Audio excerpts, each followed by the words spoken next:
Ak neviete, čo chcete, odložte túto knihu a choďte sa kúpať na rybník. Nepoznám vaše limity. Nepoznám vaše hranice.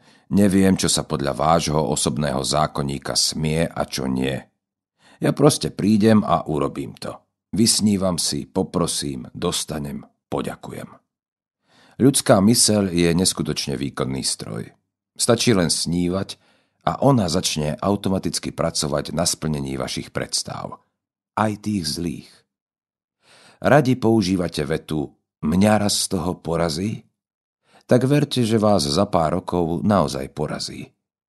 Vesmír počuje každé naše slovo, tak ním nehrežme. Nie je to len o vyslovovaní mien svätých autorít nadarmo, ale platí to úplne vo všetkom. Potom budete ležať v nemocnici a bedákať známym, čo vám budú nosiť k posteli pomaranče, nezmysly typu "ten hore sa na mne musí neskutočne udrbávať, som typický smoliar". Ale pozor, milí moji, veď ste dostali iba to, čo ste si sami želali. Hádzali ste to plnými lopatami do stroja prianí a on to iba postupne zhmotňoval do vášho sveta. Ľudia, ktorí nesnívajú, sú pesimistickí, zachmúrení, odpovedajú hneď záporom, neveria si a nič si neželajú, ani od života nič nedostanú. Čo si môžete želať? Všetko. Všetko.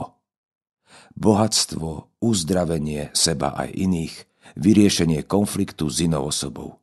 Dokonca aj sexuálne partnerky. Žiadna diskriminácia. Ženy samozrejme aj sexuálnych partnerov podľa vlastnej chuti, dĺžky, výkonnosti, jemnosti, fantázie, romantiky. Mám dobrého priateľa, s ktorým pestujeme pozitívne myslenie už od mladosti.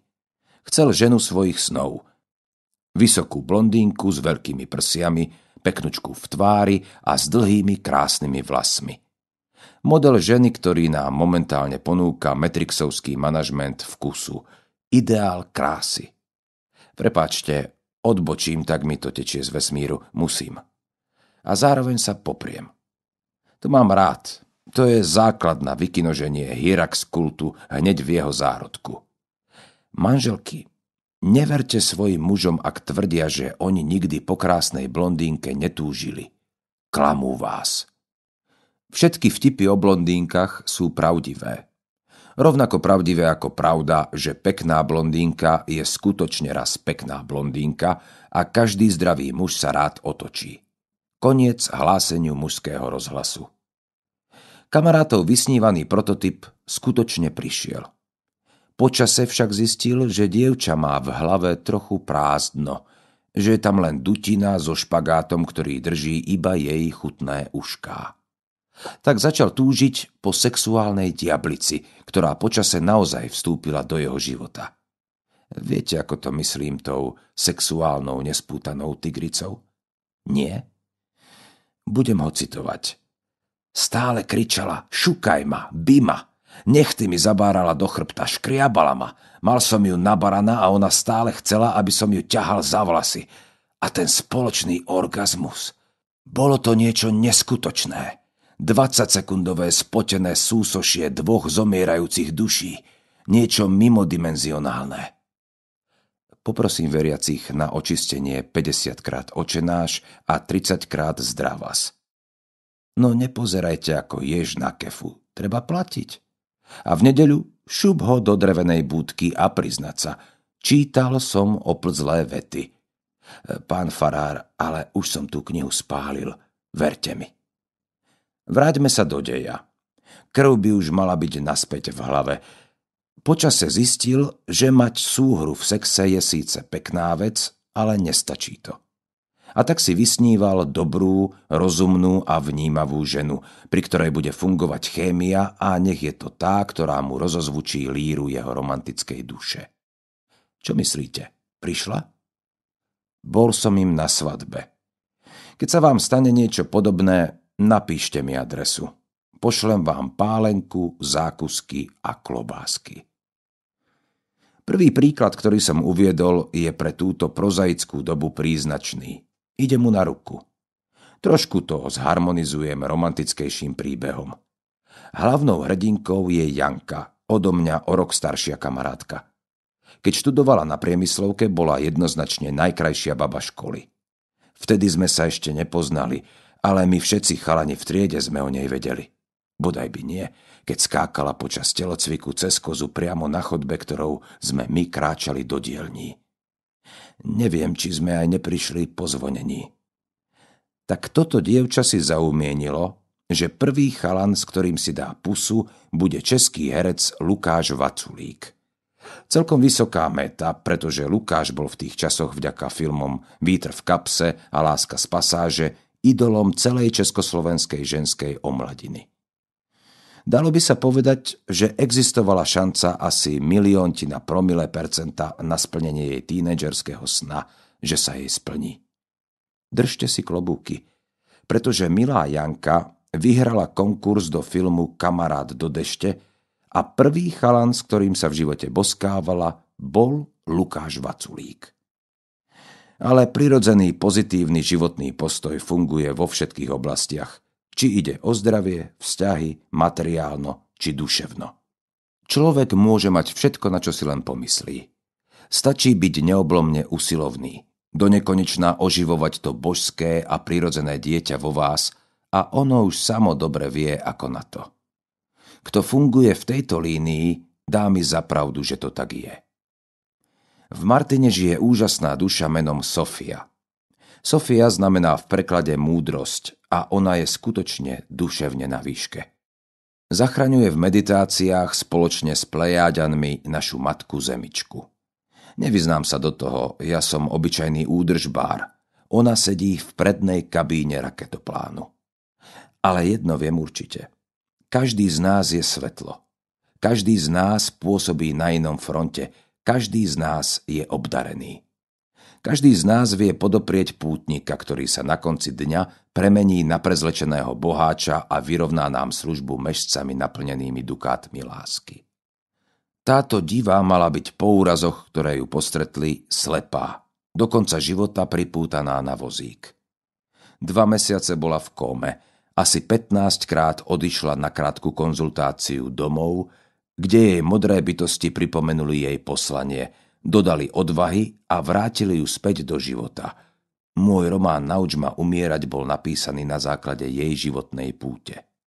V skratke, začala plávať, chodiť, odhodila barly, začala behávať, bicyklovať, neskôr absolvovala triatlony. Vidí. Napriek tomu, že robila presný opak toho, čo jej kázali doktori.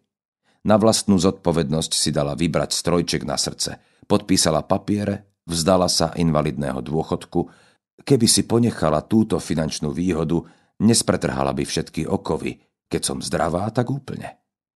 Ráno čo ráno beháva 5 až 10 kilometrov po lese. Bosá. Kúpe sa nahá v Horskej Bystrine. Je v spojení s láskou viac ako dokážem obyčajnými ľudskými vetami opísať. Potom, ako o nej v jednom bulvárnom týždenníku uverejnili článok, stiahla sa do úzadia. Odmietla už médiám svoj príbeh rozprávať. Medituje, poskytuje osobné konzultácie, koľko cíti. Pomáha ľuďom cez numerológiu. Keď necíti, rúbe drevo, maľuje, varí, hrá sa s kocúrom, s obsom, či stará sa o záhradku. Viete, ako sa vyliečila? Toto sú jej slová. Mala som poranenú miechu. Prerušilo sa spojenie z mozgu k nohám, tak som si začala v mysli do hlavy vkladať stromy. Korunu som si predstavovala ako mozog, kmene boli chrbtica. Vyberala som si obrovské, silné a mohutné stromy. Opierala som sa o ne, objímala ich, rozprávala sa s nimi, prosila ich. Raz sme sa spolu prechádzali v jej dedinke. Šli sme okolo 3 nádherných stromov. Zastala a povedala: Paľko, toto sú moje generátory. Tieto 3 milované stromy mi veľmi pomohli. Stáli vedľa seba v jednom rade. Zdravé, vystreté, hrdé, silné. Samozrejme, nie je to len o prvotnej myšlienke. Tá všetko iba naštartuje. Predovšetkým musíte začať veriť. Všetky myšlienky nezdaru zahubiť, vyhnať ich z vašej hlavy. Kurz zázraku je opísaný o pár strán ďalej, ale chcem vyrozprávať jeden príbeh o žene, ktorá nechala všetko na vizualizáciu, lebo nič iné jej neostávalo. Tejto žene ochorelo dieťa. Diagnóza znela nepríjemne. Všetci doktori sa v nemocnici zhodli, že je to nemenný stav. Dieťa bude niesť následky do konca života. Vraj by sa musel stať zázrak. Žena sa vrátila domov a namiesto toho, aby sa zlomená vrhla do perín a preplakala tam celé dni, vyhrnula si rukávy a pustila sa do konania zázraku. Chorobu si predstavila ako svojho súpera v ringu. Obliekla si kimono, pred seba postavila kopu z vankúšov a s revom sa vrhla na chorobu. Bila sa s vankúšmi, váľala sa s nimi po dláške, kričala na pliagu, nech okamžite odíde z jej syna, že ona je silnejšia, porazí ju. Syn bude zdravý ako predtým. Každý deň kopu zmenšovala, až sa postupne dostala k malému vankúšiku. Po týždni hlavný lekár s údivom konštatoval, že choroba ustupuje. Vraj tomu vonkoncom nerozumie, že toto sa stáva pri malom percente prípadov, že sa skutočne udial zázrak. Žena svoju túžbu premenila na neoblomný zámer. Nebolo v nej jedinej bunky, cez ktorú by nechala chorobe otvorené zadné dvierka. Nemala šancu začať sa učiť medicínu, stať sa majsterkou v liečení konkrétnej diagnózy. To by jej trvalo príliš dlho a pravdepodobne by asi nikdy nedosiahla úroveň študovaného tímu s praxou, ktorý sa staral o jej syna. Logicky si teda vybrala rýchlejšiu cestu – vizualizácie. V prvom rade sa musíte rozhodnúť, čo chcete. Podobu vizualizácie vám našepká srdce. Zažmurte oči a predstavujte si. Nemôže sa stať, že by to nevyšlo. Človek je vyšší ako anjeli. Môže si totiž sám vyberať medzi dobrom a zlom. Nie je vec, ktorá by vám nemohla byť splnená. To len ľudia robia chybu, že viac veria svojim obavám. Každý z vás vie, čo je jeho snom. Pomenujte ho a splní sa vám.